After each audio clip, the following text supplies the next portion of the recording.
No le diga al supervisor que tengo gripe. Sí, yo estoy trabajando con la pelvis rota.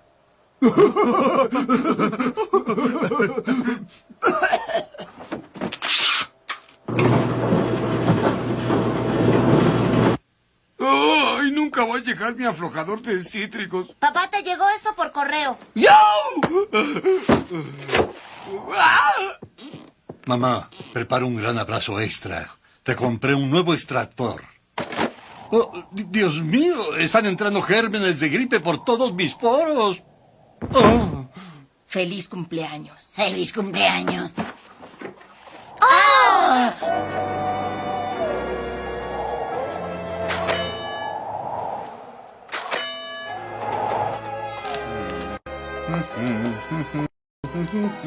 ¿Qué? ¿Pero qué es eso? ¡Ah!